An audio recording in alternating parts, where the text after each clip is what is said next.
Hoy nos une aquí muy particularmente la situación de emergencia a nivel mundial que ha generado el coronavirus o COVID-19. MedCentro es una organización de base comunitaria que toma muy en serio todas estas situaciones de emergencia que se crean en nuestra comunidad. Pensamos que la mejor manera de tratar este asunto es hacer una videoconferencia educativa en la cual los profesionales de nuestra región pueden discutir estos temas con toda propiedad. Son ellos las personas capacitadas para eliminar cualquier mito o cualquier situación que no sea correcta en el tratamiento de esta situación. Esto es muy importante, ya que la emergencia que se ha creado a nivel mundial está en lo que se llama en un pico y continúa en aceleración. La mejor forma de desacelerar esto de alguna forma es con información correcta, con el aislamiento social, con medidas de higiene y haciendo con propiedad todo lo que tenemos que hacer. Me acompaña en el día de hoy la doctora Awilda García, director médico de MedCentro, médico internista, quien tendrá a cargo ser la moderadora de este foro. Acompaña el doctor Gabriel Martínez, infectólogo, quien tratará el tema desde la perspectiva de infectología, que es el tema central que nos atañe en el día de hoy. Estarán también en intervención de apoyo el doctor Domingo Chardón, neumólogo, el doctor Ulises Rodríguez, cardiólogo, y el doctor César Trabanco, endocrinólogo. Nosotros, como les dije, sentimos una gran responsabilidad. Yo soy Alan Cintrón, director ejecutivo de MedCentro, y cedo las preguntas. Esto lo estaremos conduciendo a manera de preguntas y respuestas a la doctora Awilda García, quien reunirá como la moderadora de esta conferencia. Muy buenos días a todos. Agradecemos la asistencia de nuestro galeno, el doctor Gabriel Martínez, el doctor Chardón, el doctor Trabanco y asimismo el doctor Ulises Rodríguez. Vamos a comenzar. Estas son las preguntas de la Facultad Médica que me las pusieron para yo se las preguntar. ¿Se le debe realizar la prueba de coronavirus a un paciente sintomático con historial positivo epidemiológico que salió además positivo a micoplasma o a influenza, doctor Martínez? Muy buenos días y gracias a la administración del centro, a los colegas. Cuando se va a realizar la prueba de cualquier enfermedad, incluyendo la del coronavirus en este caso, el SARS coronavirus 2, que es el nombre correcto del virus, y su enfermedad, el COVID-19, lo primero que tenemos que estar pendientes es la sintomatología. Sí pueden haber infecciones por otros patógenos, como es el micoplasma y como es la influenza. Así que lo más importante es la sospecha clínica y seguir la sintomatología del paciente. La segunda pregunta. ¿Están los pacientes asmáticos a mayor riesgo aun cuando estén asintomáticos, doctor Chardón? Buenos días, gracias por la invitación. El paciente asmático controlado o no controlado, pacientes con enfermedades pulmonares obstructivas crónicas, fibrosis pulmonar, hipertensión pulmonar, caen dentro de los grupos de riesgo para cualquier infección viral, como en este caso el COVID-19. Particularmente todos los pacientes con problemas respiratorios tienen que estar atentos al desarrollo de sus síntomas y sobre todo tienen que ser muy cuidadosos con las medidas de precaución que deben tomar en su diario vivir. Tercera pregunta, doctor Chardón. En los pacientes sospechosos a COVID-19, ¿sería recomendable darle terapia con nebulización? Esta pregunta es bien importante. Se sabe que el COVID-19 es un virus que se propaga por aerosol o por gotas de paciente. La nebulización lo que hace es que favorece que se propague las gotas de virus a través del mecanismo de nebulización. La recomendación es que todo paciente que necesite usar medicamentos de rescate o de tratamiento para sus condiciones respiratorias sea por vía de inhaladores, y si no tiene la capacidad de coordinar, pues que use una cámara o un aerochamber conectado al inhalador para que se quede contenido el particulado y no viaje como aerosol en el salón donde está recibiendo la terapia. Cuarta pregunta, doctor Chardon. ¿Sería recomendable darle esteroides inhalados a pacientes de COVID-19? El paciente de COVID-19 que es asmático o que tiene enfermedad pulmonar obstructiva crónica, lo que va a tener es una exacerbación por este virus. Por lo tanto, el tratamiento de estos pacientes no se debe ver interrumpido y puede continuar con sus inhaladores y su tratamiento usual. Ahora bien, que el paciente no tenga ninguna enfermedad pulmonar que no sea la adquirida a través del COVID-19 no es una indicación para usar esteroides inhalados o cualquier otro tipo de nebulización que no esté asociada a síntomas clásicos y específicos. ¿Qué recomendaciones se le daría a los pacientes asmáticos si tuvieran síntomas de descompensación de su condición y también están a riesgo de COVID-19?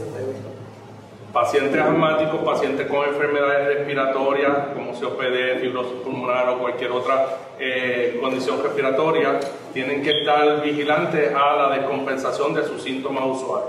Si tienen exacerbación de su condición y no la pueden manejar y controlar en su casa, la primera cosa que tienen que hacer es ir a un médico para tratar de buscar orientación y una guía hacia dónde deben dirigirse para recibir el próximo paso en el tratamiento de su condición. Si por casualidad este paciente que tiene una exacerbación de su condición está en el grupo de riesgo, o sea, que estuvo en contacto con alguien que viajó recientemente, estuvo en contacto con alguien que haya dado positivo para el virus y demás, pues tiene entonces que dejarnos saber de antemano antes de llegar a una institución hospitalaria, a una sala de emergencia o a una oficina médica, que es uno de los pacientes que puede ser de riesgo para el COVID virus, para uno tomar las precauciones pertinentes y poder canalizarlo adecuadamente. Ciertamente cualquier paciente que tenga una exacerbación de su condición respiratoria debe buscar ayuda y no esperar a último momento para tratar de entonces tener que recurrir a situaciones extremas. Okay. Doctor Gabriel Martínez, ¿qué recomendaciones existen para pacientes con terapia de inmunomoduladores como el Humira o Doxapen en dermatitis atópica? Okay. Los inmunomoduladores no solamente para dermatitis atópica, ¿verdad? Hay anticuerpos monoclonales de los que estamos hablando, se utilizan en muchas otras enfermedades crónicas debilitantes, tanto reumatológicas, inclusive para cáncer. Y la recomendación es que si el paciente ya está en estas terapias, continúe en su terapia. Y que si tiene sintomatología, tiene que consultar directamente con el médico responsable que está obviamente monitoreando su salud y el tratamiento que el paciente está recibiendo para ver cómo se le hace una intervención apropiada e inmediata en caso de que pudiese estar infectado con el coronavirus. ¿Qué precauciones adicionales, si alguna, deben tomar los cirujanos y el personal de sala si tienen que operar a un paciente con COVID-19? Eso es una excelente pregunta. En la actualidad y en el momento lo que se recomienda es que las cirugías que no son urgentes o de emergencia, ¿verdad? Principalmente las electivas, se pospongan hasta que baje toda esta concentración de la dinámica que está habiendo con la enfermedad. Si hay que intervenir con el paciente, lo más importante son las medidas que siempre se utilizan en una sala de operación con todo el mundo que va a ser intervenido. La única diferencia es que en vez de utilizar mascarillas quirúrgicas, se deben de utilizar mascarillas del tipo de los respiradores, N95 en adelante. Todo el mundo habla de la N95, ¿verdad? Pero que sepan que los respiradores vienen de N95 hasta 100. Y de hecho en China no utilizaron el N95 cuando se les acabó, tuvieron que recurrir a la KN95, que es una alternativa. Lo otro que es importante es que tienen que utilizar face shields, o sea, mascarillas y protectores para las mucosas visuales. ¿Por qué? Porque las gotas y las secreciones sabemos que son la vía principal de infectividad y obviamente si se va a operar en ese ambiente, lo idóneo sería que sea en una sala de operaciones donde haya presiones negativas y cambios de aire, por lo menos de 6 a 12 cambios de aire por hora, con filtración del aire o que tenga salida hacia el ambiente externo. Eso sería lo idóneo. Si lo que se va a hacer es una cirugía que no hay producción de aerosol, que fue lo que estaba mencionando el doctor Chardon ahorita, pues la medida del cambio de aire no se haría tan prescindible siempre y cuando el procedimiento sea un procedimiento que se pueda hacer corto. Por eso es que hay que estar al pendiente de estratificar el tipo de cirugía que se hace. Para usted, doctor, para el doctor Chardon, ¿cómo se manejará el uso del ventilador después de una anestesia general en un paciente de COVID-19? Aquí lo importante es el transporte del paciente. Número uno, si todo se queda contenido con el ventilador de sala de operaciones y el paciente no tiene que salir intubado hacia un intensivo para usar ventilación mecánica, pues revierte la anestesia, se despierta el paciente y se toman las precauciones generales que todos conocemos con toda la protección de equipo personal hacia la unidad donde se vaya a poner este paciente, que normalmente todos los hospitales están identificando áreas donde van a ir estos pacientes que no tengan un estado de gravedad. Si por el contrario el paciente tiene que salir intubado con asistencia de ventilación mecánica, ya en los hospitales se ha diseñado los diferentes planes de tratamiento para que estos pacientes vayan a un cuarto aislado con presión negativa, donde hay todo el proceso de vigilancia por el personal que ya hemos entrenado en los hospitales para cambiarse, vestirse y mantenerse. Ese ventilador va a estar confinado a ese cuarto hasta que el paciente pueda ser sacado de ventilación mecánica, y luego el ventilador pues pasará por los procesos de desinfección y de manejo que estamos acostumbrados a hacer siempre con todos los pacientes. Doctor Martínez, ¿qué medicamentos OTC, si alguno, debe evitarse en un paciente con COVID-19? Los medicamentos fuera de prescripción o OTC básicamente se pueden utilizar en el caso del COVID, exceptuando las recomendaciones son en cuanto a los derivados de aspirina, principalmente el ibuprofeno y la aspirina, porque se sabe que estos medicamentos aumentan la concentración de los receptores en las células donde el COVID no debo decir el SARS coronavirus 2, que es el virus, el COVID es la enfermedad, donde el virus se adhiere para entrar al cuerpo humano. Así que hay que evitar los derivados de aspirina porque aumentan o hacen lo que se llama una regulación elevada, una upregulation de los receptores que agarran al COVID. Doctor Ulises Rodríguez, ¿existe algún medicamento para la hipertensión arterial que debamos levantar una alerta en un paciente con COVID-19? Saludos a todos. Con esta situación de la enfermedad del COVID-19, pues ya es de conocimiento general que los pacientes añosos, ¿verdad?, con edad avanzada son de alto riesgo, pero a la misma vez estos son los pacientes que más prevalecen con condiciones cardiovasculares, entre ellos la hipertensión, como menciona, fallo cardíaco, enfermedad coronariana. Y es sabido que estos pacientes, incluso los más jóvenes que tengan condiciones cardiovasculares, el riesgo de complicación, de llegar a complicaciones severas por el virus o complicaciones críticas, pues es de más alta incidencia, ¿verdad? Ha habido una comunicación con respecto a algún tipo de medicamentos que utilizamos para la hipertensión, como son los ACE inhibitors o los ARB. Hablamos de los medicamentos que bloquean la enzima convertidora de angiotensina o que bloquean los receptores. Estos medicamentos los utilizamos comúnmente para el manejo de la hipertensión y otras condiciones cardiovasculares y que son de suma importancia. Verdaderamente los pacientes que están con la infectación del virus, pues obviamente es un reto fisiológico al sistema y estos pacientes, sus condiciones son más propensos a que se compliquen, no solo la manifestación de la parte viral, sino las complicaciones que ya tiene el paciente que prevalecen en él. Para la hipertensión, se estaba mencionando estos medicamentos queridos de los ACE inhibitors o los ARB, y la data que viene por preocupación es que este tipo de virus, ¿verdad?, necesita, es un microorganismo que necesita invadir a una célula para poder hacer su trabajo, replicarse y mantenerse con vida. Y en el tejido y la célula que está utilizando hay unos receptores que son los receptores de la enzima convertidora de angiotensina, y esos receptores a nivel pulmonar están muy presentes y este tipo de virus necesita ese receptor que no es otra cosa que una mano amiga, por decirlo de alguna forma, que lo ayuda a entrar a la célula. Cuando estamos usando este tipo de medicamentos, estamos bloqueando los receptores.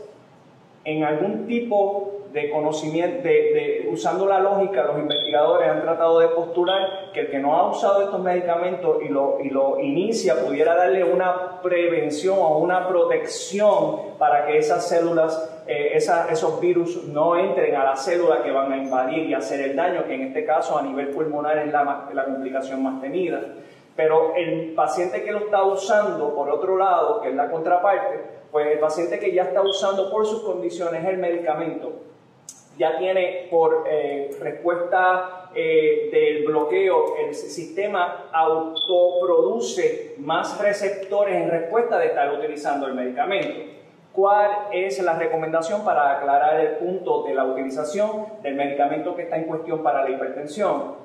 El paciente que no lo está usando no lo debe, no hay una recomendación de comenzarlo para efectos de protección, pero el paciente que lo está utilizando de manera rutinaria, que son los ACE inhibitors, los bloqueadores de la enzima convertidora o los que inhiben el receptor de angiotensina, pues deben mantenerse utilizando sus medicamentos, porque si no, su condición cardiovascular y el deterioro por la falta del medicamento, no solo en la hipertensión, en el fallo cardíaco, en el manejo de pacientes con enfermedad coronariana, sería detrimental y el paciente se pone más en riesgo. Okay. Otra pregunta para usted, doctor. ¿Qué complicaciones podemos prever en pacientes con hipertensión pulmonar o fallo cardíaco congestivo? Como había mencionado, las complicaciones del virus se pueden extender a diferentes manifestaciones en el sistema cardiovascular. Ya el Colegio Americano de Cardiología, ya la Asociación de Cardiología, de los entes de los colegios encargados de la parte de darnos las directrices, ya se han manifestado. Y la realidad es que tenemos varias complicaciones que ya hemos visto con la presencia del virus en pacientes cardiovasculares. Entre ellas, de las principales son las arritmias. Y las arritmias tengo que levantar bandera no solo con el aspecto del manejo de la arritmia per se, es que muchos de los medicamentos utilizados, o no muchos, varios de los medicamentos que se van a utilizar, por lo menos como no hay un tratamiento específico, que se han postulado como beneficiosos, entre ellos el plaquenil, la acitromicina, son medicamentos que pueden prolongar el QT y son por esta índole, por este comportamiento, pueden inducir en pacientes cardíacos predispuestos a arritmias mayores de índole ventricular que pudieran poner en riesgo la vida.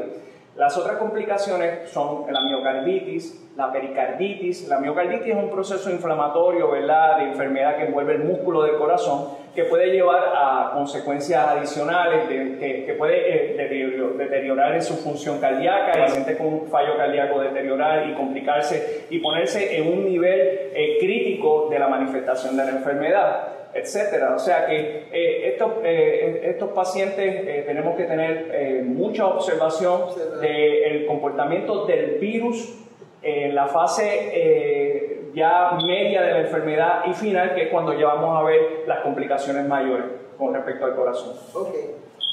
Doctor Trabanjo, ¿está el paciente diabético en mayor riesgo de infección con el coronavirus, COVID-19? Buenas tardes, gracias por la invitación. Definitivamente, el paciente diabético, como yo por muchos años le he dicho a mis residentes, cuando veas a un diabético con fiebre o con leucocitosis, que no está usando esteroides, se está muriendo.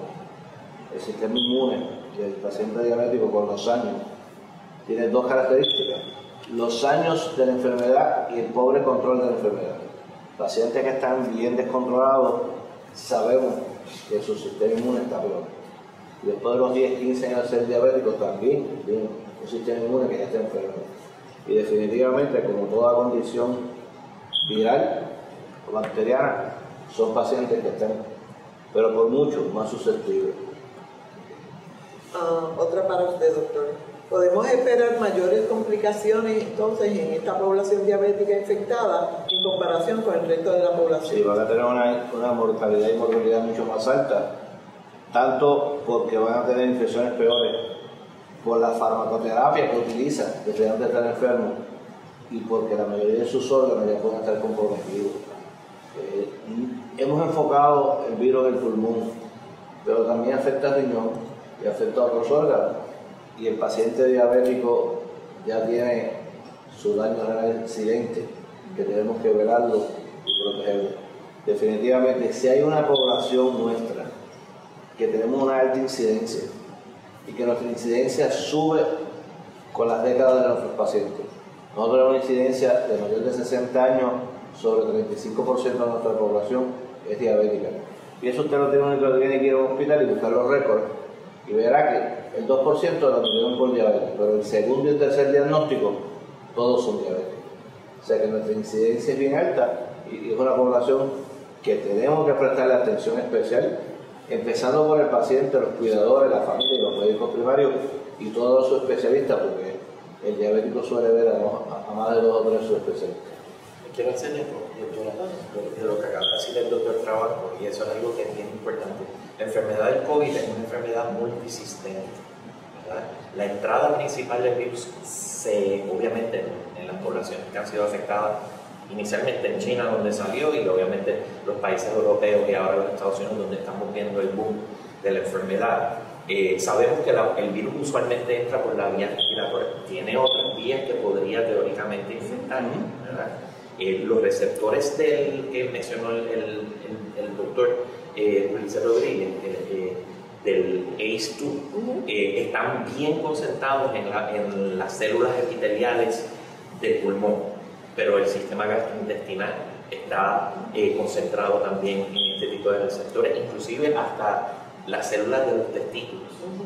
¿Okay? O sea que esto es una enfermedad multisistémica. Dependiendo de dónde se concentran los receptores, es donde usualmente va a ser el punto donde el virus va a atacar mayor. Obviamente, al estar concentrado en la parte pulmonar, la vía más fácil de acceso son las manifestaciones más comunes.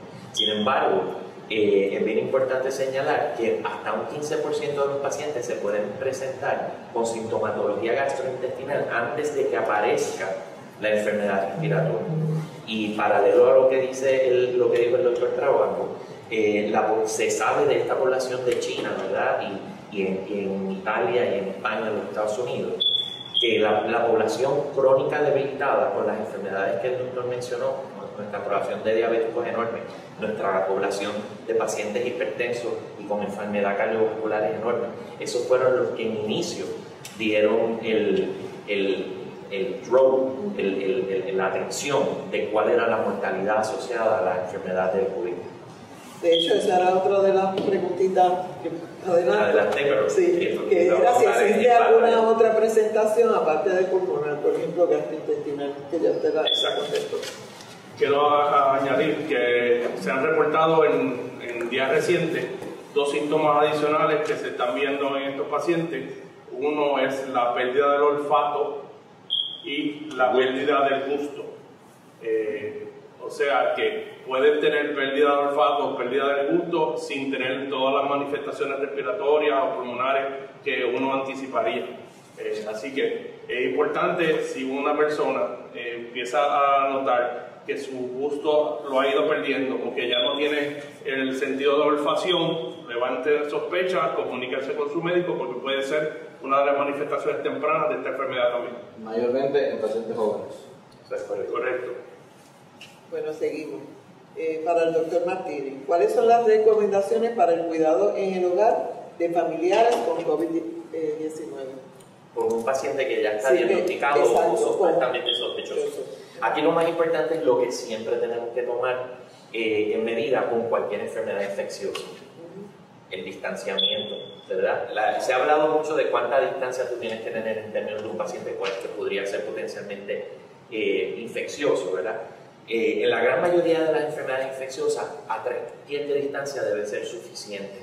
En el caso del coronavirus, que no tenemos la atención hacia él, Lo idóneo serían 6 pies de distancia, pero obviamente si usted necesita ayuda en su hogar, esto va a ser bien difícil. Así que mientras podamos mantenernos por lo mínimo a 3 pies de distancia, mejor. Esa persona debe estar en su propio sitio, que no comparta con otras personas. El ambiente se puede saturar. Hay estudios recientes que han salido de que el virus puede vivir en unas superficies más que en otras y obviamente puede saturar el ambiente con partículas que potencialmente son infecciosas, que todavía no se ha podido determinar exactamente cuán concentrado deben ser esas partículas pequeñas para causar infectividad, y obviamente la higiene oral y la higiene de manos. Si podemos tener el contacto con el paciente, tenemos que tener el contacto con el paciente, hay que lavarnos las manos rápidamente y hay unas formas específicas que nos pueden accesar a través del internet, ¿verdad? De cómo lavar específicamente las manos para descontaminarlo de la mejor manera posible. No llevar las manos a la cara, a la boca, a la nariz y obviamente donde cualquier sitio de las secreciones infecciosas puedan entrar. ¿Okay? Los utensilios, lavarlos bien y dar un buen mantenimiento a la casa, y las superficies que rodean al paciente hay que limpiarlas bien. Permíteme añadir, ¿verdad? A veces el paciente a nivel del hogar está más concentrado en la parte respiratoria.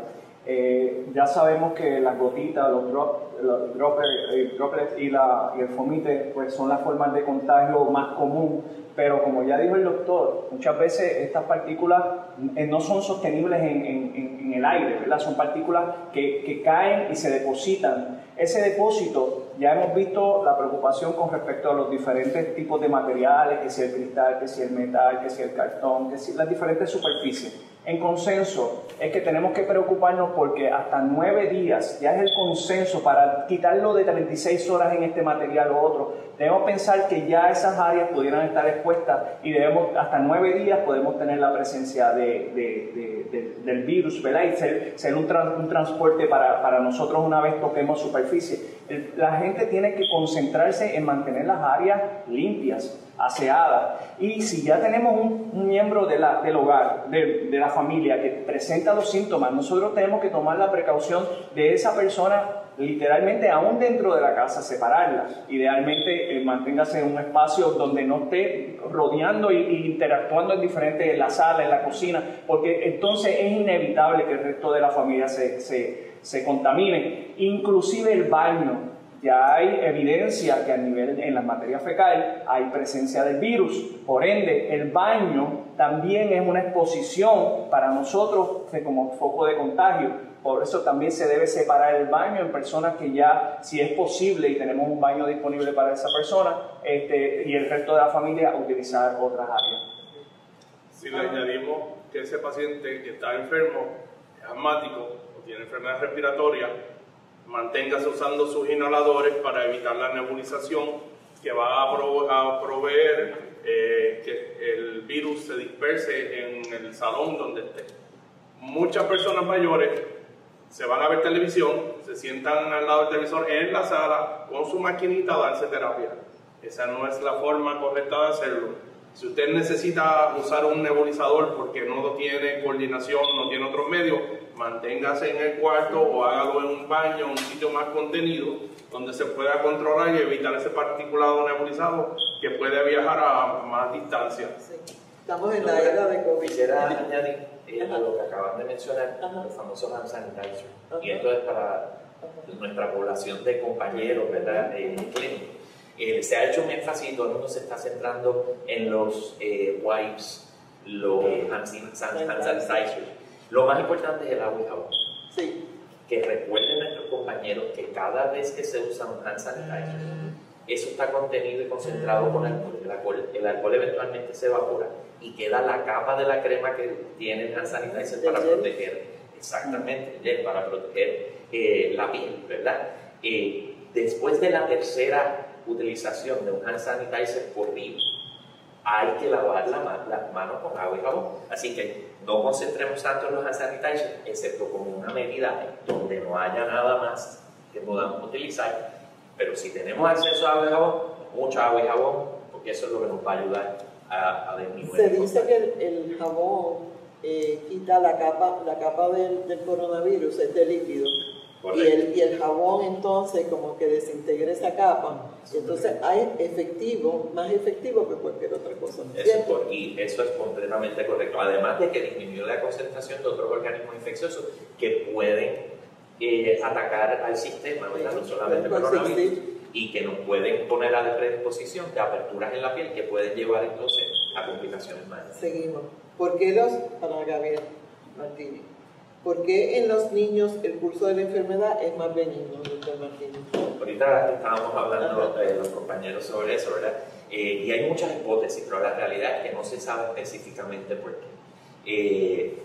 El señor Cintrón nos hizo una hipótesis que es muy válida, ¿verdad? Y es que el hecho de que cuando nosotros somos jovencitos, estamos en mucha actividad. Y cuando nosotros nuestro cuerpo se mantiene en actividad, obviamente nuestras células en nuestro cuerpo y el material genético, que es lo que dicta de cómo nosotros nos vamos a comportar a través de la historia natural del ser humano, se mantienen en interacciones y se mantiene el sistema prendido. Obviamente esto organiza apropiadamente al sistema inmunológico y las respuestas son las más certeras. En los niños y en los adultos jóvenes que no tienen enfermedades crónicas debilitantes, obviamente ese sistema tiene la capacidad para organizar bien la respuesta inmunológica. Según nosotros nos vamos haciendo más mayorcitos, obviamente esa organización del sistema inmunológico y las experiencias que tienen con otros agentes infecciosos cada vez hace que el sistema desregule. Esa es una de las hipótesis. Cuando esto pasa y llega, por ejemplo, una enfermedad de esta naturaleza, que obviamente ataca mucho a esta población crónica debilitada de alguna forma, el sistema inmunológico mismo empeora el cuadro clínico del paciente. Y por eso dentro del manejo clínico que se están utilizando en los pacientes con el COVID avanzado, que pueden llegar al fallo respiratorio, por ejemplo, ARDS y el shock séptico, se utilizan medidas para tratar de controlar la respuesta inflamatoria. Como bien dijo el doctor Chardon, el uso de esteroides sistémicos está contraindicado en las enfermedades infecciosas virales, principalmente el coronavirus que causa el COVID-19 y en el caso de la influenza.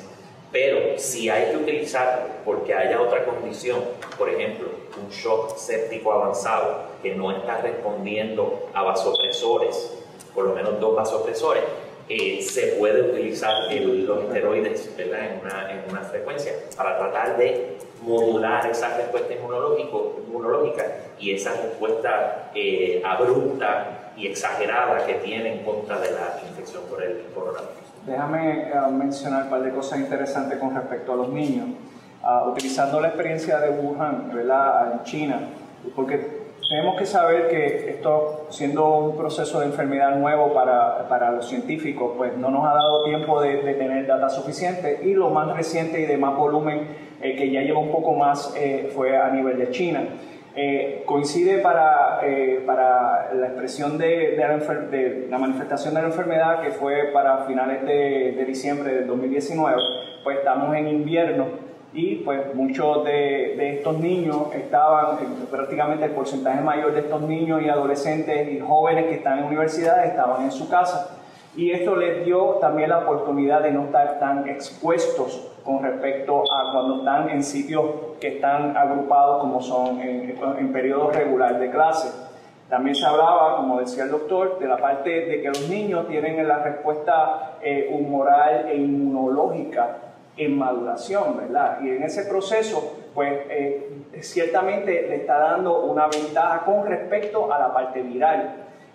También en invierno y cuando se manifiesta la enfermedad, que es otro de los postulados, estábamos con el Winter Syncytial Virus, la exposición de ese tipo de virus que les dio también una respuesta a los niños privilegiadas, por lo menos se postula que puede estar jugando un factor donde su sistema también está teniendo un tipo de defensa. Lo que hablábamos de la actividad de los niños, al ser más activo el sistema inmunológico se favorece, y aprovecho para mencionar que el sistema inmunológico y como prevención tenemos que, parte es dormir suficientes horas, de 7 a 8 horas es recomendado para que el sistema de nosotros que no hemos estado expuestos todavía, pues se mantenga fuerte El ejercicio también estimula nuestro sistema inmunológico, pero debo mencionar que las personas que lo tomen esto de una manera exagerada, el ejercicio, que veo que ha sido una modalidad que estamos usando en las casas, si nos vamos de una manera extenuante y llevamos el cuerpo a un desgaste por ejercicio, hace todo el efecto contrario. O sea, que no debemos mantener un nivel de ejercicio, dormir suficiente, pero sin exagerar. Quiero abundar en esto de los niños, yo creo que es importante.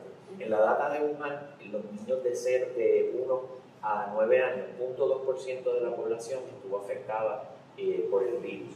De 10 a 19 años, aproximadamente un 1-2%. Sin embargo, la data de Italia y en los Estados Unidos no es tan favorable, no ha sido tan favorable para la población joven.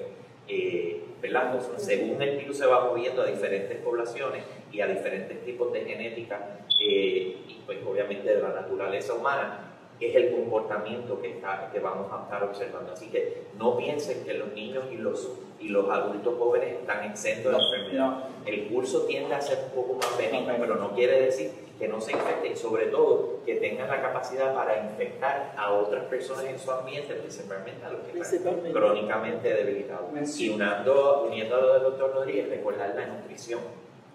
El alimentarse bien es esencial para mantener a un sistema inmunológico activo y eficiente. Data importante adicional, las manifestaciones en los niños, vamos ahora para salir el esquema de 2 a 18 años, son manifestaciones que la data nos dice que son de expresión leve, se limitan a 1 a 2 semanas y muy importante, me corrigen, hasta la última data que revisé a nivel de febrero y ahora a nivel de marzo, no hemos tenido mortalidad en la población de niños. Y eso sí es bien. Hay mortalidad, pero es extremadamente baja. Se están empezando a ver ahora. Son mayormente adolescentes mayores. Son usualmente más los adolescentes, adultos jóvenes. Y obviamente si tienen condiciones que los debilitan, pues ya esa población siempre va a caer. Bueno, ¿por cuánto tiempo, doctor Gabriel Martínez, por cuánto tiempo se debe monitorear el área respiratoria, los síntomas en los pacientes infectados? Si el paciente ya es confirmado que tiene el coronavirus, usualmente de la forma en que se debe manejar es detectando las partículas virales o el antígeno en el sistema. Se hace una detección inicial y en los sitios donde se puede tener accesibilidad a la prueba con frecuencia, que obviamente no es lo que vamos a estar observando en Puerto Rico, lo idóneo es monitorear por lo menos, si no se puede diario, cada 3 a 5 días la concentración del virus. Lo importante es que cuando el paciente se va a dar de alta o se va a declarar que ha superado la infección, debería de irse con una prueba negativa viral. Esto nos trae a otra problemática, que son las famosas reinfecciones o relapsos. Ya se sabe que hay poblaciones que, principalmente la data que viene de Italia y del mismo Wuhan, que hasta un 0.2% de la población, luego de haber confirmado la infección, pasado la enfermedad y salir o haberse dado de alta con concentraciones de virus no circulantes o no detectables, días más tarde se pueden presentar nuevamente con sintomatología muy similar a la inicial, no tiende a ser mayor. Sí, porque esa es otra de las... Correcto, no tiende a ser mayor que la anterior, no tiende a ser más severo, pero sí con concentraciones efectivas de virus nuevamente. Esto lleva a la duda de si son reinfecciones, o sea que te volviste a exponer y te volviste a infectar, o si hubo un relapso del que ya tenías, que en algún momento quedó en algún sitio en tu cuerpo en concentración X y luego se replicó y volvió a manifestarse. Esto lleva también a la cuestión de la inmunidad. Cuando siempre ha surgido la duda de si uno va a ser inmune o no. La data está muy preliminar. Lo que nosotros hemos visto y lo que hemos visto tradicionalmente en todas las infecciones virales es que usualmente se desarrolla inmunidad y memoria.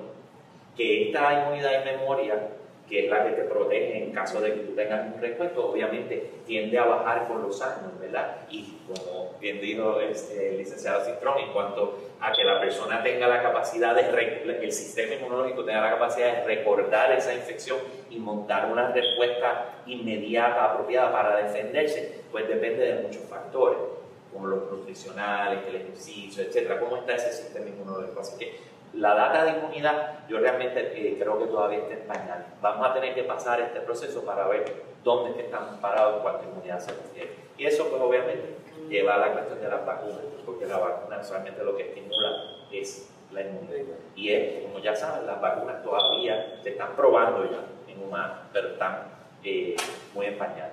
Quisiera añadir que al momento de dar de alta a un paciente que ha tenido síntomas significativos, no tuvo que llegar a un fallo respiratorio o un proceso de intensivo, las recomendaciones usuales son lo que dijo el doctor, una prueba confirmatoria de que la carga viral no está presente y repetirla por lo menos 2 días más tarde para una segunda prueba negativa antes de sacar al paciente a la calle con un riesgo certero para que no contamine nada. Vamos a tener dificultades porque no tenemos las pruebas disponibles, pero esas son las reglas establecidas hasta ahora en los pacientes que salen del hospital. Y a estos pacientes, una vez se dan de alta, se les recomienda a todo el mundo que hagan una cuarentena de 14 días más en su casa. En sus casas, con el limitado contacto para no ver la posibilidad de que haya un relapso o una reinfección. La otra duda que surge, y ahí el doctor Martínez nos puede ayudar, es el paciente que está en su casa haciendo su cuarentena, que no ha tenido manifestaciones significativas, pasó lo que en el 80% de la población se ve, que es un síntoma gripal que se prolonga un poco más en el tiempo, hasta 9, 10, 12 días. Cuando ese paciente va a poder salir a la calle con alguna certeza de que está en remisión o curado y no va a transmitir. Pues básicamente todavía no tenemos unos tiempos definidos. Se sabe que la capacidad del virus puede estar hasta 12, 13 días en el cuerpo, por eso que se recomienda que se extienda más allá de las 2 semanas en vigilancia antes de salir a la calle y que tome las precauciones, obviamente, usuales que se están recomendando. Si usted es sospechoso o ha tenido el virus, pues proteja la transmisión hacia otras personas, manténgase alejado en su área de trabajo, en su área de circulación, por lo menos una semana más adicional. ¿Cuán real, al doctor Gabriel Martínez, cuán real es la reducción de la carga viral usando Promax y Plaquenil? Sí, esa es la pregunta del momento, ¿verdad? Después de lo que nuestro presidente habló sobre la hidroxicloroquina. El CPAC. Sí. Bien, la data que tenemos es muy preliminar en cuanto a tratamiento se refiere. Para que tengan una idea, ya se sabe la estructura completa del coronavirus, las proteínas que interfieren con la infectividad y con la replicación del virus. Modelos matemáticos computarizados ya se han utilizado para proponer por lo menos 80 moléculas, 80 tipos de medicamentos que pueden utilizarse potencialmente para tratar el proceso de replicación del virus.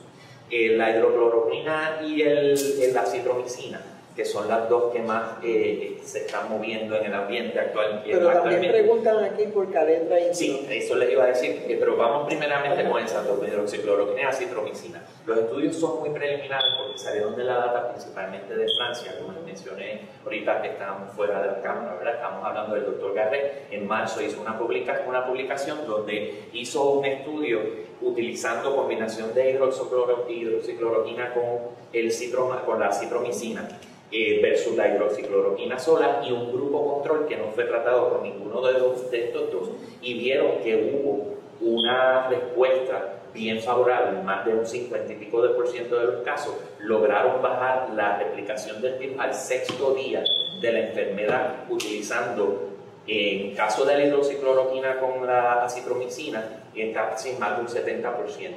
Y en el caso de la hidrocloroquina sola, es más de un 50%, versus el grupo control, que fue del 2%, que esos eran los que de por sí solo su cuerpo los iba a eliminar. O sea que Esa es la data que dio base a todo este punto, ¿verdad?, de estos dos medicamentos. Ahora, la data que está saliendo de los Estados Unidos no han podido reproducir específicamente estos resultados y están muy en pañales, así que hasta que no tengamos una información más certera, mi recomendación es que tengan mucho cuidado, sobre todo porque la hidroxicloroquina, igual que la acitromicina, son medicamentos que se usan para otras condiciones comúnmente, y entonces la gente va a querer salir en manadas a buscar estos medicamentos, bajando las concentraciones o la cantidad de estos medicamentos para el que realmente los está utilizando en uso crónico o haya que utilizarlo de una forma efectiva.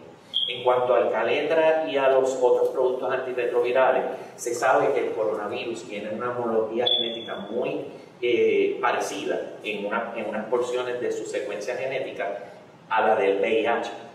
Y sabemos que tiene principalmente una proteasa que responde in vitro, y estos fueron estudios que se hicieron con el SARS y el MERS. Recuerden que el coronavirus, el SARS coronavirus 2, que es como se llama este coronavirus que causa el COVID-19, es primo hermano de otros coronavirus.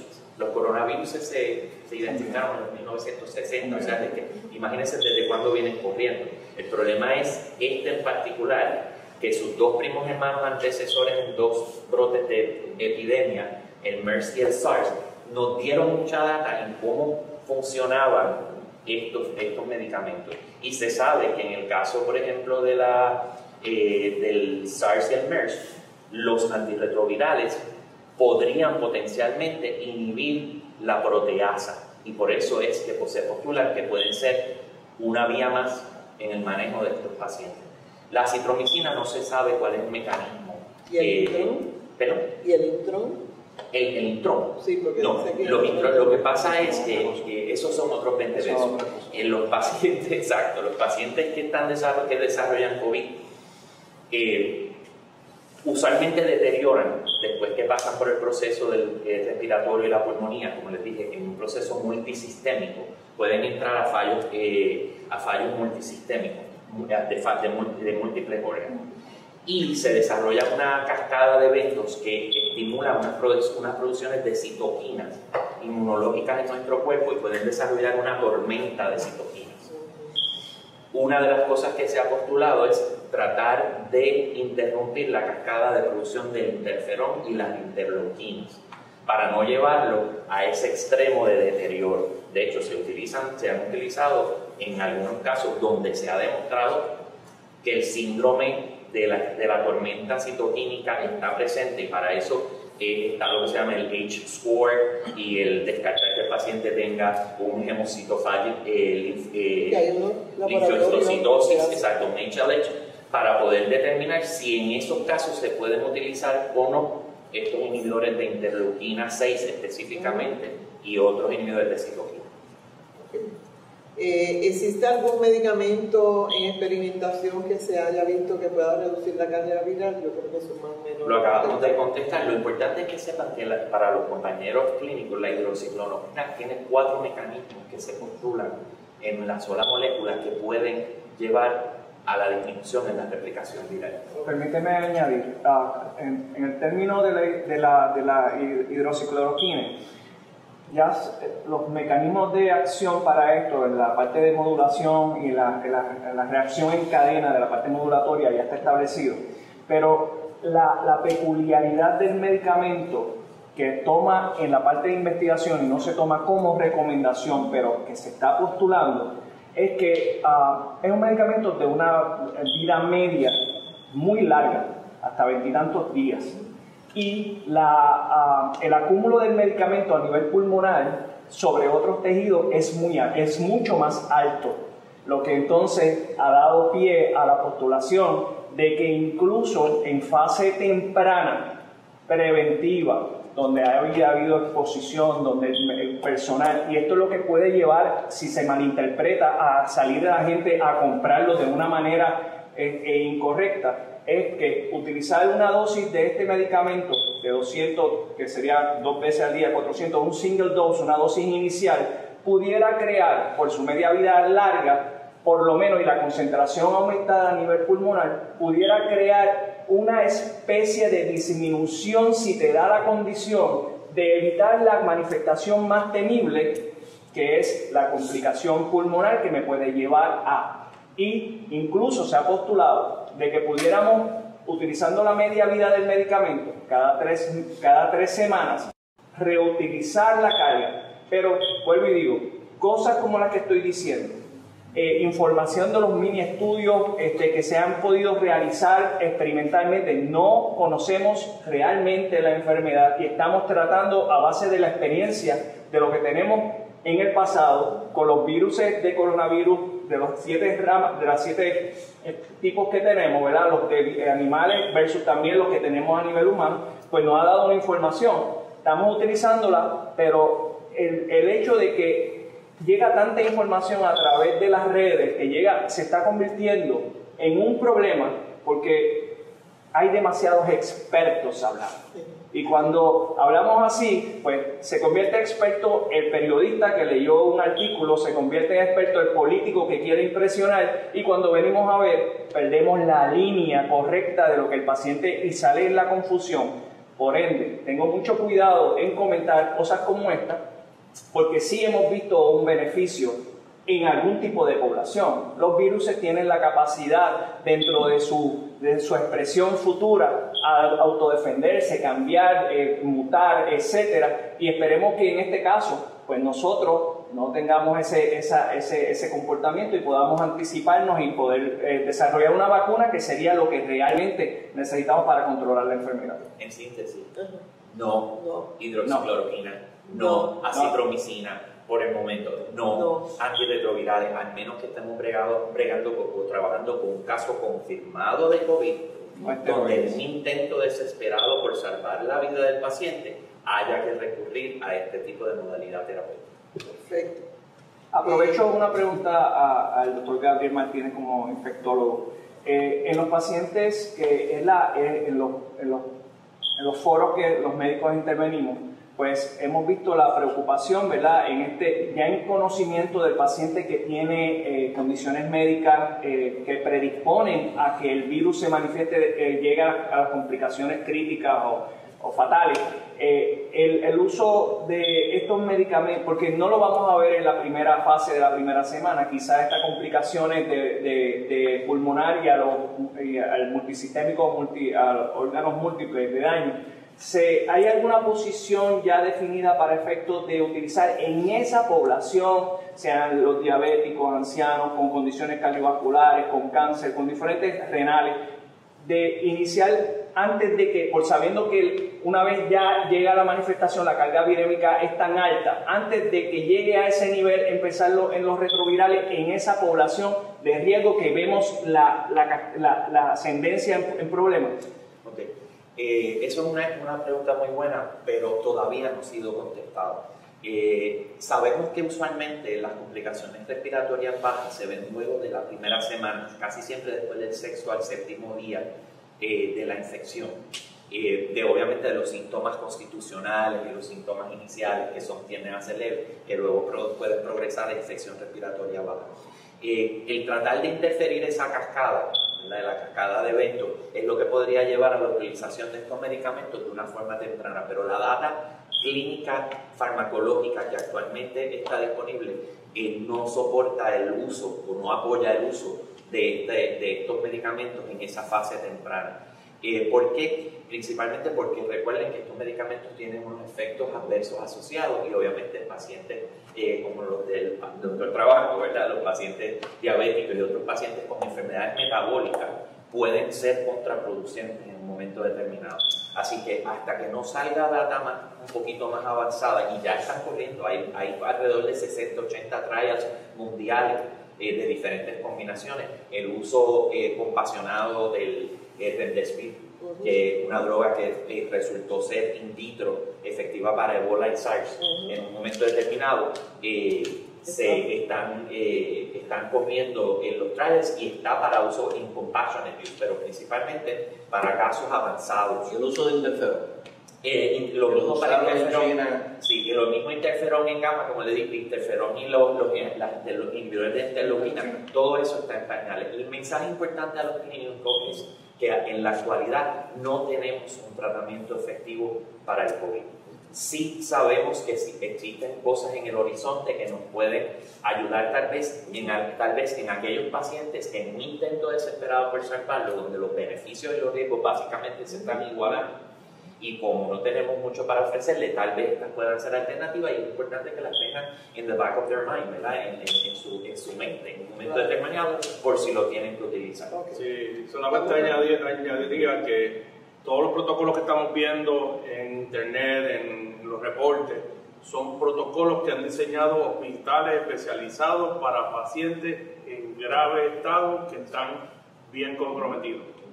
Esos protocolos debemos mirarlos con cuidado y solamente implementarlos o intentar implementarlos en nuestro medio ambiente en Puerto Rico, en un setting controlado, en un intensivo, luego de haber sido consultado con los farmacéuticos, los de cuidado crítico y las personas envueltas, el infectólogo, para ver si logramos tratar de ayudar o rescatar a una persona que está gravemente comprometida. Un equipo multidisciplinario.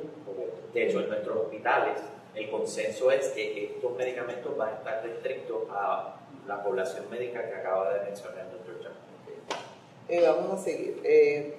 ¿Cuánto pudiera durar el periodo de recuperación del paciente con Eso depende de la severidad de la enfermedad y los estadios de la enfermedad. De hecho, hay ya protocolos que dividen la enfermedad en 3 estadios, ¿verdad? Y los estadios más avanzados, que sería el tercer estadio, son los que usualmente se prolongan mucho más, que pueden ser hasta 2 meses después de la recuperación. ¿Por cuánto tiempo el virus es contagioso?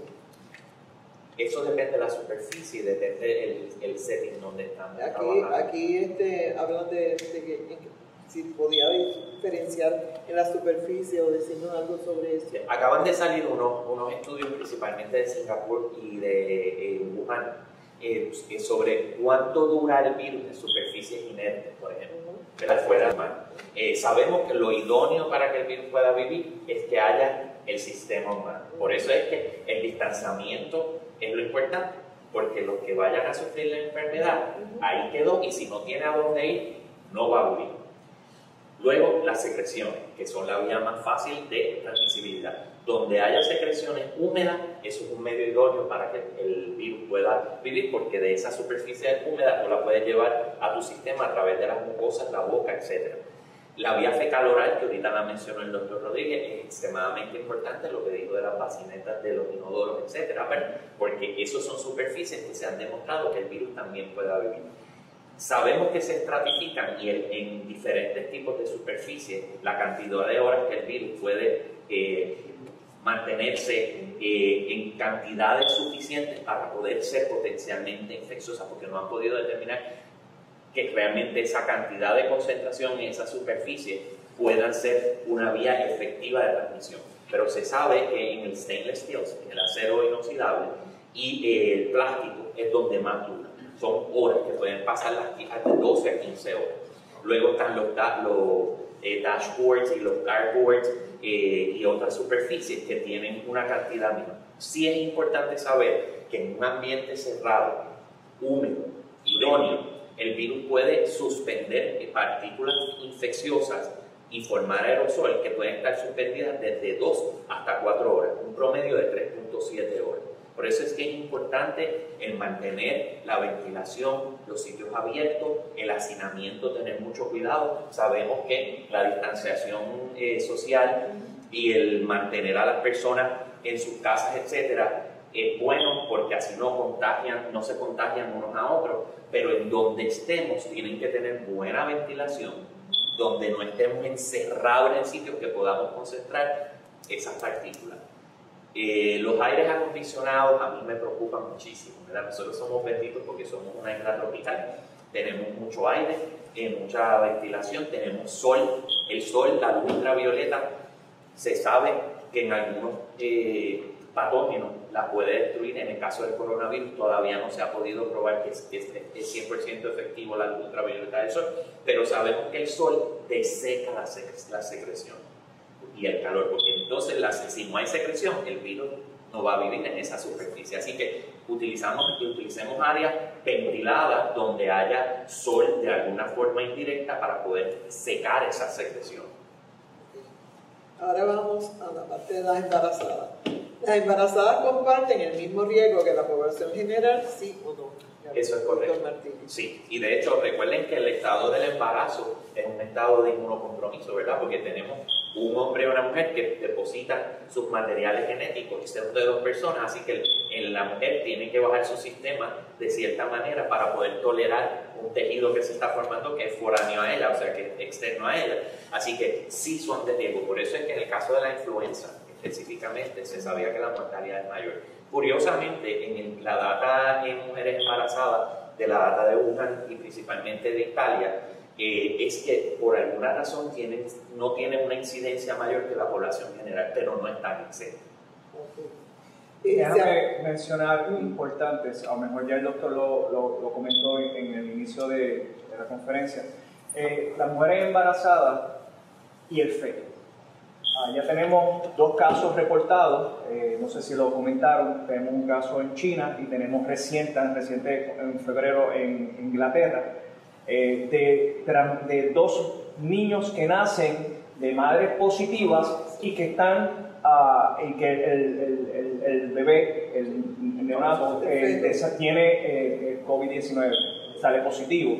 Entonces, a la comunicación no se sabe si es la transmisión vertical de madre a feto, que fue contaminado a nivel de intrauterino, o que lo coge ya al nacer, ¿verdad? O sea, que quería comentar sobre la mujer embarazada, que hay que tener la precaución, no solo con la mamá, sino también con... Esa es otra de las preguntas, doctor. Okay, ¿Se ha podido confirmar la transmisión vertical al feto? Yo creo que hay mucha duda y que todavía se piensa que es una contaminación al nacer.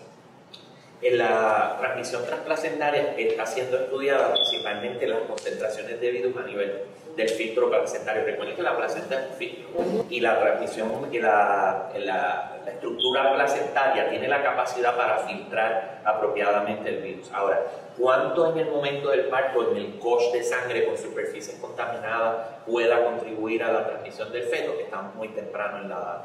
Por el momento lo que tenemos que asumir es que puede pasar. Igual que sé que es otra de las preguntas, la de la leche materna, ¿verdad? Exacto, la lactancia materna. Muy bien. La lactancia materna, lo que se recomienda es que no se separe al bebé de la mamá en términos de la lactancia. Lo que hay que tomar son las medidas de las posibilidades de infectividad a través de mucosa y del contacto. O sea, que la madre tiene que tomar las medidas externas extremadamente posibles para no infectar a su niño, principalmente a través de la mucosa y la vía fecal oral. La limpieza, la higiene, eso es lo más importante. Se ha propuesto inclusive que la mamá se extraiga la leche, decontamine su pared de superficie y se extraiga la leche para que entonces se alimente, principalmente si la mamá está infectada, y que otra persona lo pueda alimentar o ella utilizando las medidas apropiadas. Otra más. Recomendaciones para el manejo de pacientes positivos con coronavirus en una sala de parto. En la sala de parto. Sí. Volvemos a lo mismo. El manejo del coronavirus es el mismo que pudiese ser en cualquier sitio, igual que en una sala de parto, que como dijimos ahorita, en la sala quirúrgica, ¿verdad? O sea que hay que tomar todas las medidas apropiadas porque sabemos que es un bebé que trae la protección que adquirió de su mamá a través del proceso del embarazo, pero obviamente está propenso a infecciones nuevas que no se haya podido exponer su mamá anteriormente, y esto es un virus novel. Así que hay que tomar todas las medidas para proteger a nuestros bebés.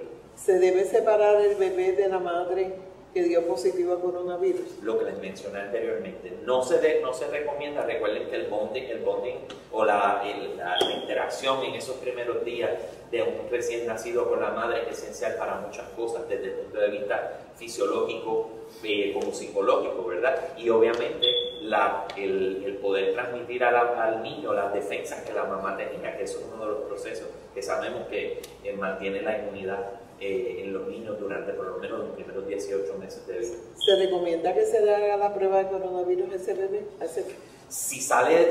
Obviamente si es de una madre confirmada se debería hacer, y eso pues obviamente se lo dejamos a los perinatólogos, a los pediatras, ¿verdad? Porque esa es su área de expertise, y ellos están todos muy al día en los conocimientos sobre lo que se debe hacer con el coronavirus en los niños. Pero sí, se debería hacer bien. Okay. La única cosa que quiero añadir en la sala de parto es que obviamente todo el personal que está bregando con una embarazada que está dando a luz la positiva de coronavirus tiene que tener todas las medidas de precaución completas para poder llevar a cabo ese alumbramiento. Y cada hospital me imagino que tendrá su protocolo, pero todas las personas que estén allí tienen que tener protección extrema para no convertirse ellos en personas infectadas que puedan ser portadores hacia otras áreas del hospital. Y menciono, y es importante el comentario del doctor, que debemos pensar que cada paciente es potencialmente positivo. Si ya está confirmado, aún más, pero una vez en una sala de parto, en una sala de operaciones, en una sala de cateterismo, como dijimos, las condiciones preexistentes se complican y dentro de la condición del COVID-19 puede tener un infarto y tenemos que manejarlo igual van a dar a luz. Muchas veces el problema es que no podemos olvidar cómo vamos a manejar esa ropa quirúrgica que estamos haciendo, que la mayoría de las veces estamos protegidos y en el momento de despojarnos de la ropa quirúrgica es cuando nos contaminamos si no lo hacemos correctamente. Y ya se han establecido las comunicaciones de educación a los médicos a nivel de hospital, etcétera, y los protocolos de manejo están discutidos, ¿verdad? Y eso es lo más importante, seguir los protocolos para que no nos infectemos nosotros mismos por mal manejo de los efectos de seguridad utilizados. ¿Puedo añadir? Sí, claro.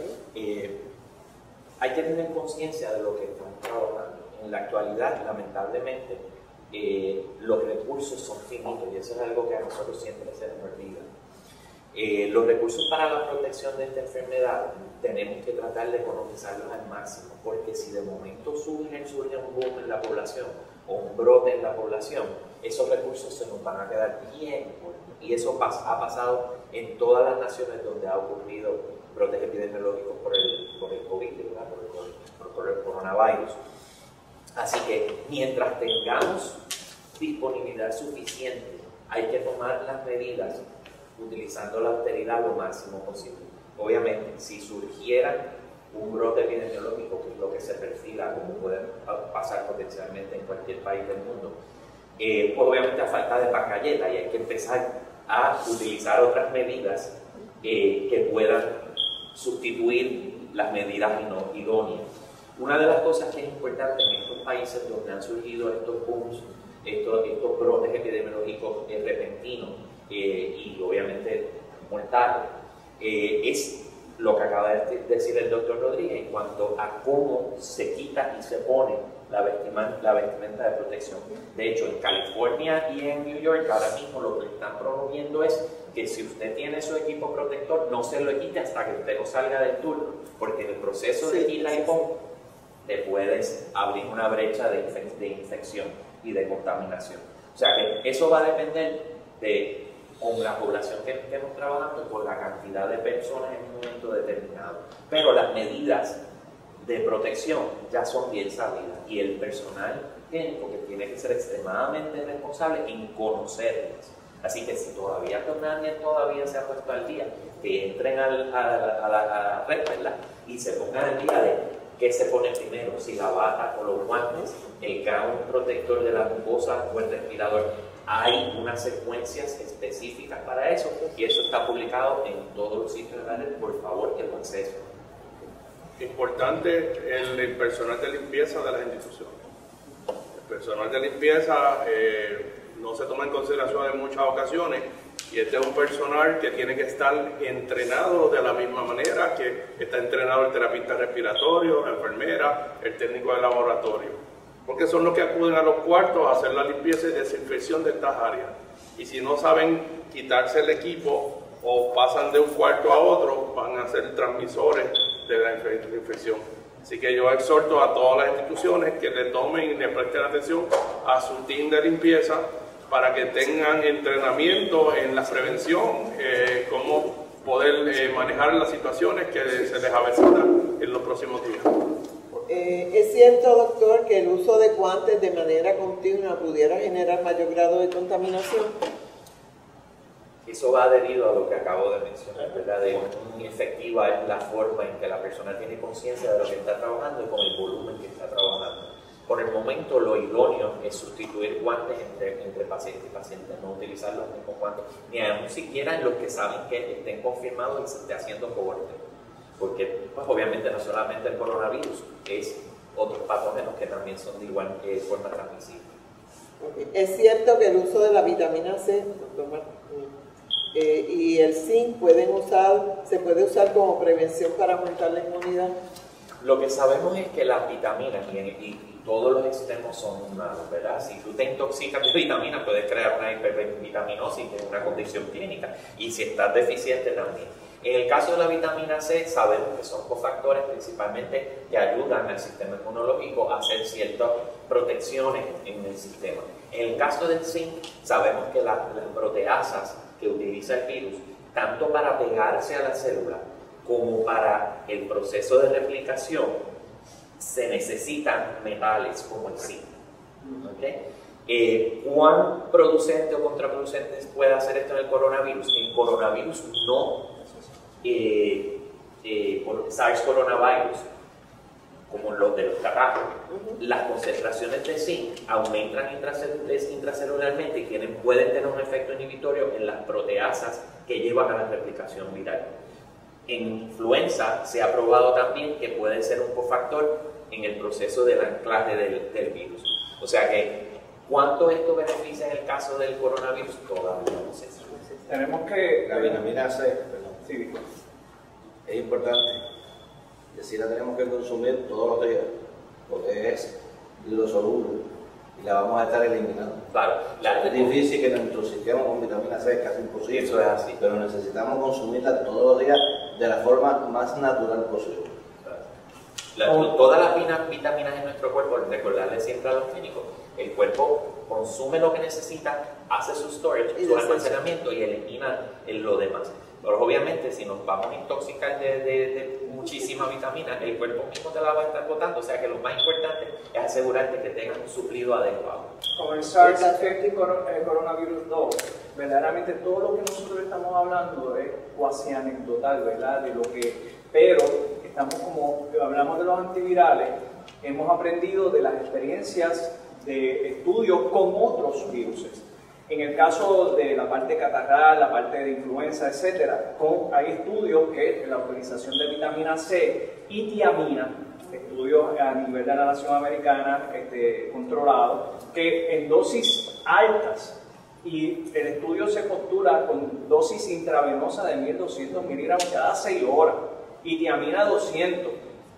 Cada 6 horas es que logramos, o sea, que son megadosis dentro de la utilización.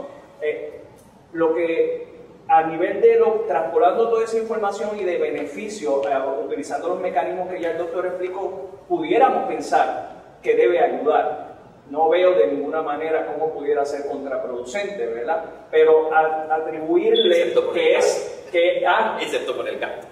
Por el gasto, atribuirle magia, como a veces vemos que el público se vuelve exageradamente ansioso y entra en la utilización de cuantos recursos se mencionan. Por ende, vamos a ser cautelosos.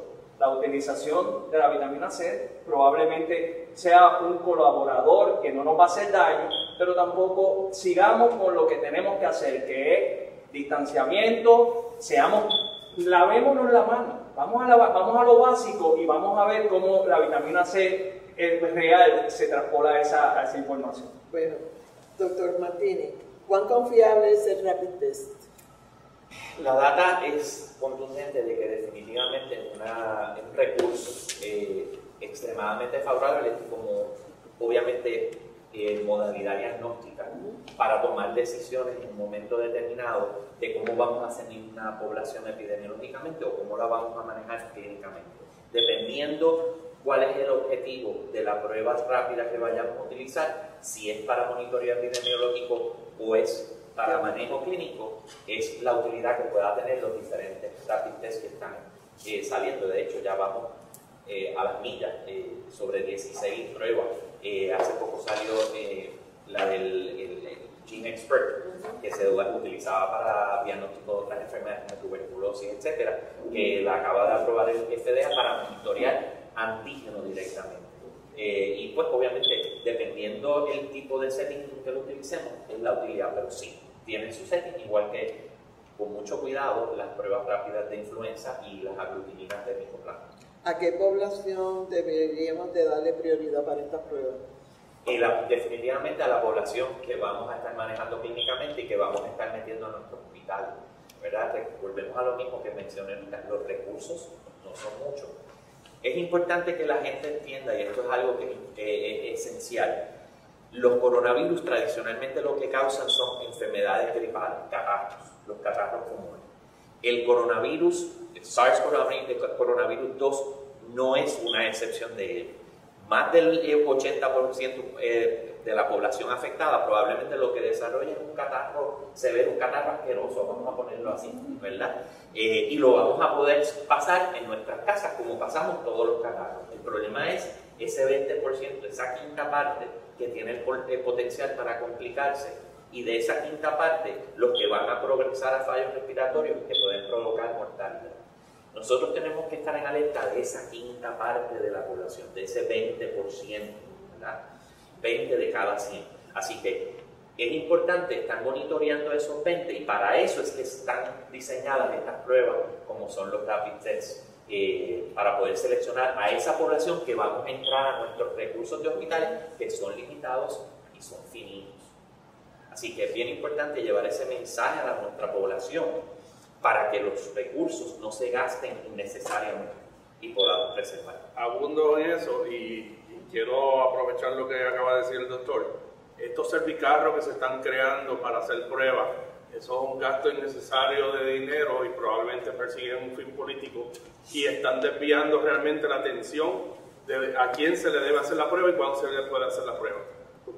Puede pasar hoy por el cervicarro, está negativo, se siente tranquilo, se va para su casa, no toma ninguna precaución, pero sabe que en 7 días puede entonces contraer la enfermedad, y sí va a necesitar una prueba para ver si está positivo porque sus síntomas escalaron y entonces no tiene a dónde hacerla. O sea que seamos prudentes. Estas medidas políticas, y eso lo digo yo, Domingo Charlón, las medidas políticas no conducen a nada. Tenemos que ser prudentes con nuestros recursos y con lo que estamos haciendo y la forma en que estamos llevando ese mensaje a la población. Yo creo que quisiera hacer una pequeña intervención en este caso. La Oficina del Inspector General del Departamento de Salud de Estados Unidos ya nos advirtió de múltiples esquemas de fraude que se han constituido por razón del coronavirus, en múltiples modalidades. Así que ciertamente, de la misma manera que hay profesionales, ¿verdad?, que están tratando de llevar un mensaje correcto, también hay muchos ladrones que utilizan esto como una oportunidad para hacer mucho dinero. En el caso particular nuestro, para darles una pequeña idea, no estoy diciendo que sea un esquema de fraude, quizás esto se deba más bien a la situación de oferta y demanda, ¿verdad?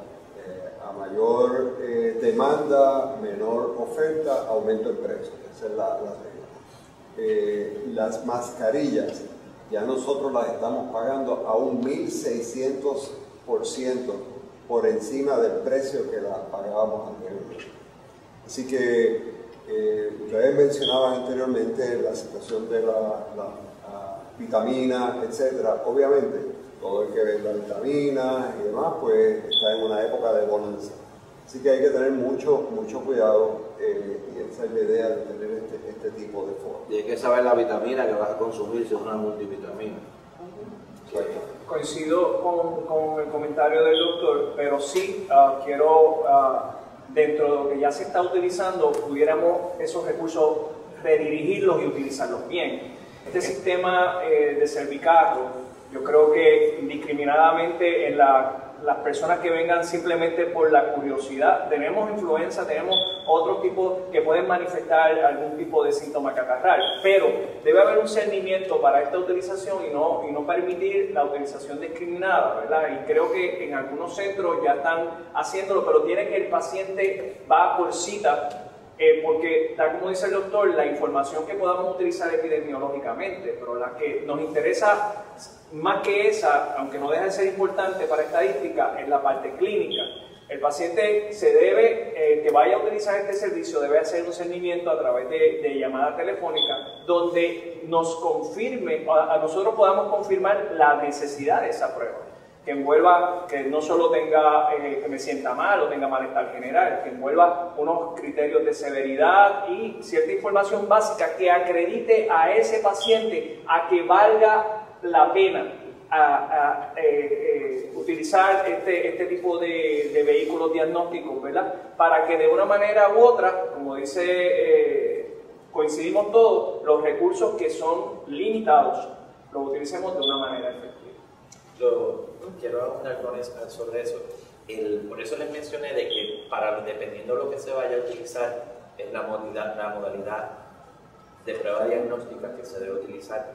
Y por ejemplo, en los casos como menciona el doctor Charlton de los cervicales, etc., lo que hay que ver es si lo que están sirviendo a la población para ver cómo ese movimiento epidemiológico en una concentración de población, para ver dónde están las áreas calientes en el país, para saber dónde se pueden concentrar más los recursos. Obviamente esta isla es extremadamente pequeña y ya tenemos casos confirmados básicamente a través de toda la isla. O sea que el movimiento epidemiológico ahora mismo ya es muy posible que pase próximamente a un segundo plano, pero tiene su validez, ¿verdad? O sea que hay que ver cuál es el objetivo que estas áreas están utilizando este tipo de seguimiento para saber por qué están utilizando esos recursos.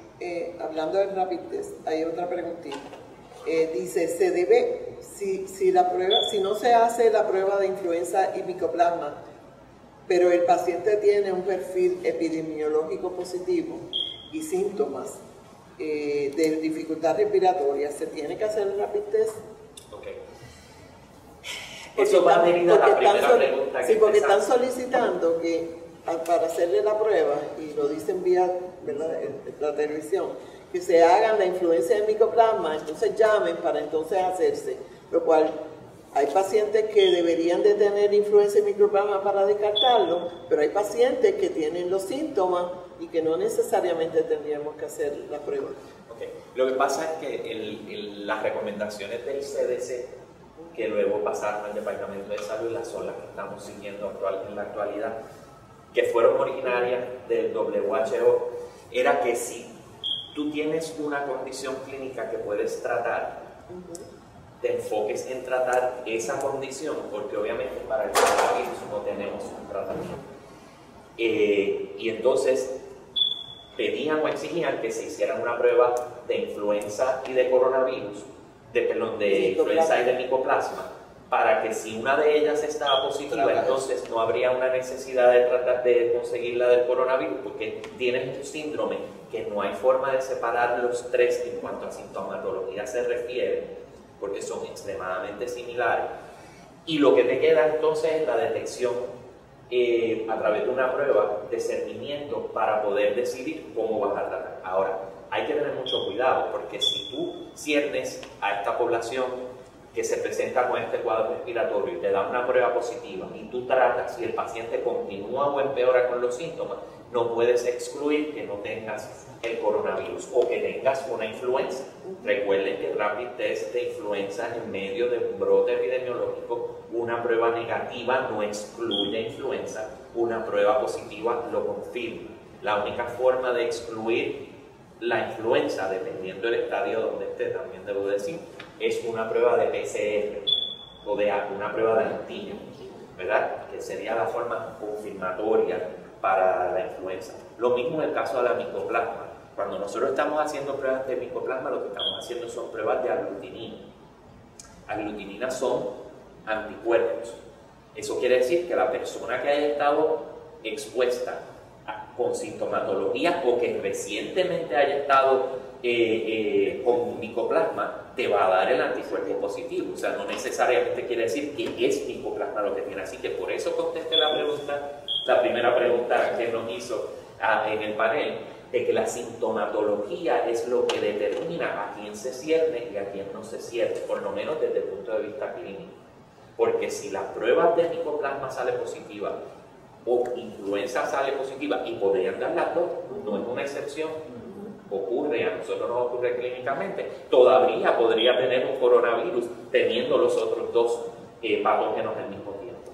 Obviamente, eso es lo que decir, salió premiado, ¿verdad? Porque se llevó la lotería, se llevó los tres, pero podría tenerlo los tres fácilmente.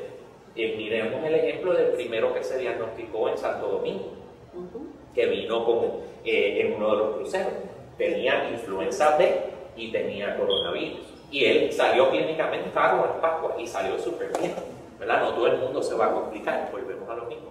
Esa población que se va a complicar es la que tiene que ser el objetivo nuestro de que cómo es que lo vamos a manejar, porque esos son los que nos van a dar el problema grande en caso de un brote epidemiológico. La realidad es que la dificultad que estriba en nuestra área es que coincide la expresión del coronavirus, el COVID-19, con ya la presencia de complicaciones que venimos trabajando como micoplasma e influenza, que han estado con nosotros, parece que han estado eternamente, porque no veo la forma como nos vemos en la época del año, la tenemos en todas las fases, y coincide que hace que sea más difícil para nosotros las consideraciones y pone más en riesgo, ¿verdad?, las decisiones que estamos tomando, porque el que tenga negativo uno no te excluye al otro, o viceversa.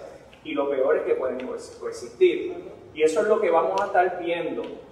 Por eso había tanta insistencia en que las personas se vacunaran a tiempo contra la influenza y entendieran que era un mecanismo de defensa para que si venía algo como esto tuviéramos en una mejor posición en contra del nuevo virus. Pero nosotros estamos batallando con eso a nivel ambulatorio, pero ya en la fase clínica seguimos porque siguen coexistiendo y de un proceso viral el sistema inmunológico deprimiéndose entra en las complicaciones de sobreimposición bacteriana que puede ocurrir, como bien los pacientes que están en ventilador, que automáticamente están expuestos a una flora bacteriana que en ese momento se hace patógena y se combinan procesos virales bacterianos y nosotros en nuestro territorio, en Puerto Rico, pues estamos trabajando con un poco de diversidad en patógenos que se confunden porque se expresan igual y a la hora nos ponen en un reto mayor y debemos ser doblemente precavidos, no confiados y siempre darle el beneficio al paciente. Pues la última preguntita, y ya termino con esto. La toma de la temperatura al aeropuerto es una medida eficaz de detección del virus. No es 100% efectiva, pero por lo menos te ayuda a seleccionar o a cernir a aquellas personas que se presentan con una respuesta inflamatoria aguda, que no solamente es para el COVID, ¿verdad?, es para cualquier proceso infeccioso. Y desde el punto de vista epidemiológico, poder agrupar a aquellas personas que tienen ese factor común inflamatorio. Obviamente, en el caso del COVID se sabe, o por lo menos de la data que ha salido a nivel mundial, principalmente la de Wuhan, que el 50% o más de los pacientes que se presentan con la fase inicial del virus no presentan fiebre. Es cuando presentan la replicación viral activa, que ya está entrando en la segunda fase de la enfermedad, que básicamente es la enfermedad respiratoria baja, los que sí presentan usualmente una fiebre palpable, ¿verdad?, evidente.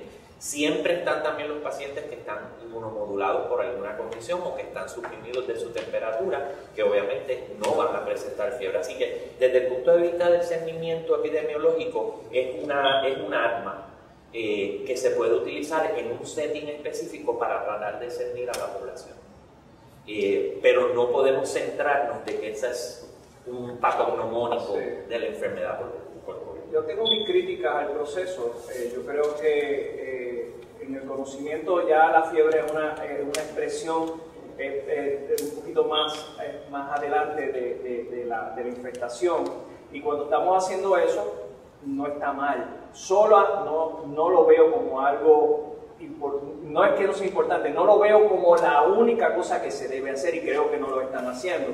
Porque de los signos y síntomas que se presentan en la enfermedad, el 60% de los pacientes presentan la fiebre, pero ya es una fase, ¿verdad? Pero la tos es la segunda y así seguimos. Pero tiene que ir, que yo te coja la temperatura tiene que ir con la información, con las preguntas importantes, porque si no tengo fiebre y tengo otros 2 elementos o más, pues me pone en el awareness de que tengo que, ese paciente, aunque no tenga la fiebre, tengo que pasarlo a otro tipo de seguimiento. O sea que no fiebre no excluye, sí me ayuda y tiene que ir de la mano a nivel de esas personas que están haciendo un trabajo importante y a la misma vez se exponen, porque entre más gente pongo a este tipo de cosas, más población se expone por ese militar de la Guardia Nacional que está haciendo ese trabajo con un conocimiento de entrenamiento que lo pongo en el momento y que cuando regresa a la casa, si su entrenamiento no es lo suficiente, también es un ente de transmisión y es lo que ya tenemos. Acaban en el día de hoy a sacar a un grupo de militares porque uno de ellos su esposa está positiva, están en contacto y simultáneamente él estuvo con los temas y ya ese grupo de militares lo están sacando de sus funciones de screening de esta condición. Es en todo, o sea, tenemos que tratar de utilizar los recursos bien, tenemos que tratar que nuestros profesionales de salud se expongan lo menos posible. Eso envuelve, o sea, no me mandes placa todos los días, porque tengo que arrastrar al paciente si no es portable. No me mandes al paciente a hacerle eco innecesariamente porque hay unas complicaciones cardiovasculares que se sospechan si tengo las troponinas negativas o no hay evidencia de un componente de fallo. No utilicemos los recursos porque hubo una simple información que es importante, pero tengo que utilizar la información en el contexto adecuado. Y este seguimiento solo tiene que ir acompañado de otro tipo de información. Me gustaría siempre, yo le digo a mis estudiantes siempre me gusta llevar los mensajes. Recuerden que no todo animal que tiene 4 patas, tiene 2 orejas, tiene rabo y ladra, es un perro, porque ahí puede ser un gato. Que recuerden que el diagnóstico diferencial tiene que ampliar y ser mucho más juicioso y astuto cuando estamos manejando la clínica de un paciente, no encerrarnos en un cuadro específico, porque los pacientes no se leen los libros. Los que nos leemos los libros somos nosotros. Agradecemos a los 4, ha sido un diálogo enriquecedor. Tengo una pregunta para Gabriel. ¿Tú recomiendas la vacuna de la influenza en cualquier momento del año? Yo, como lo aprendí de una manera, la lógica me dice esa manera, y creo. Voy a aprovechar para hacerte la pregunta porque creo que lo estamos haciendo mal. Eso es una pregunta excelente y yo siempre tengo mis críticas a cómo se hace el proceso de vacunación en Puerto Rico, principalmente los que manejan las vacunas llevan el mensaje. La vacuna de influenza sale como una vacuna perineal, no perianual o no anual. Lo que quiere decir es que cuando sale, ese es el momento idóneo para vacunar. ¿Por qué? Porque ya está disponible y esas son las cepas que vienen circulando más comunes en el año anterior, que son las que se esperan que surjan en un brote epidemiológico determinado en un momento, cuando viene el momento del hacinamiento.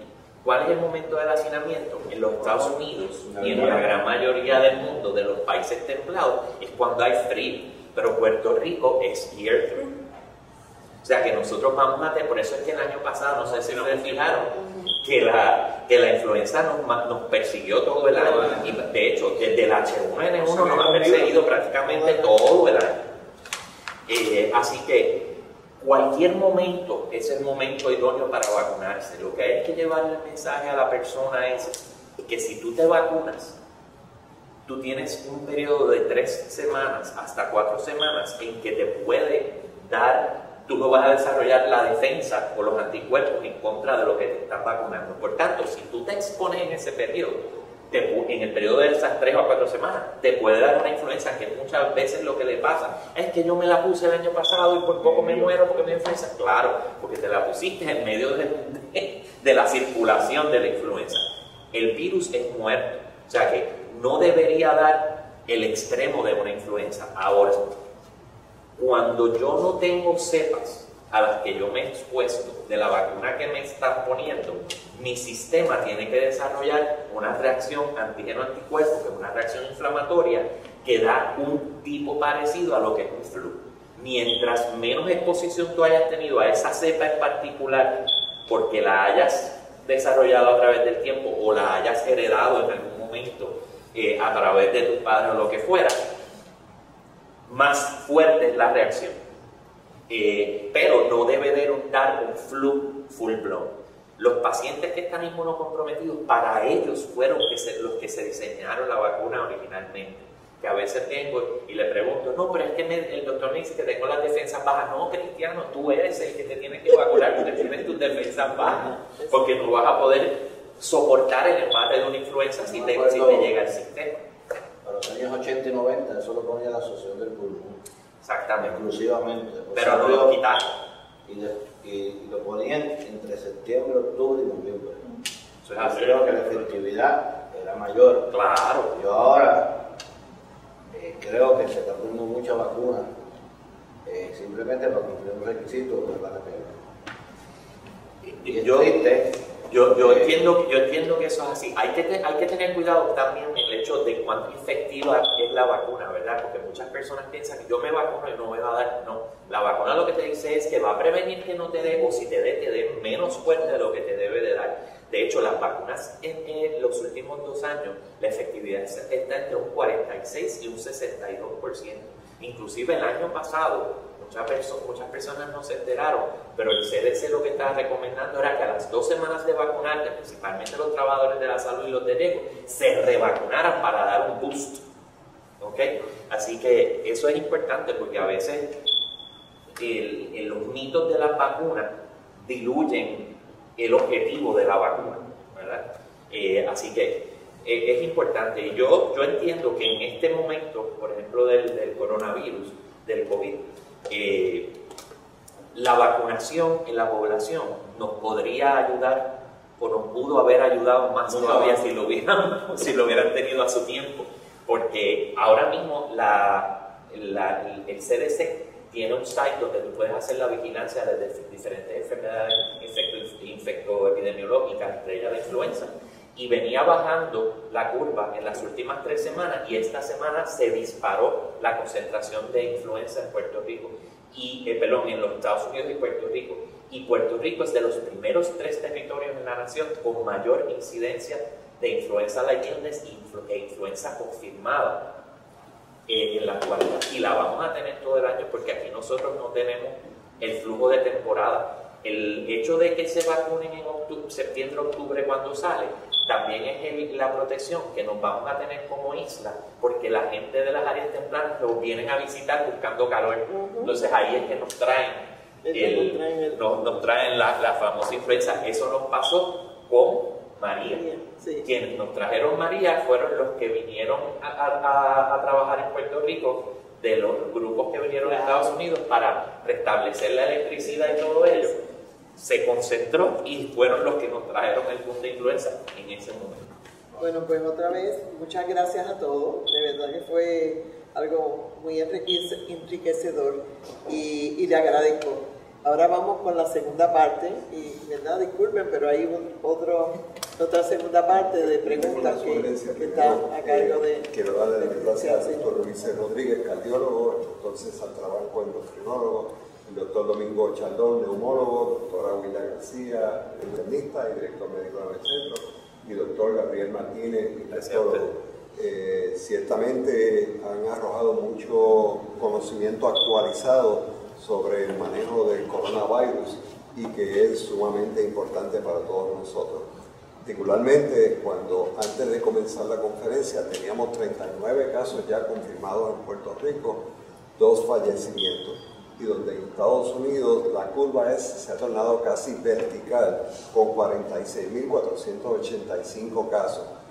La fuente de estos datos es la Universidad de Johns Hopkins, una fuente confiable.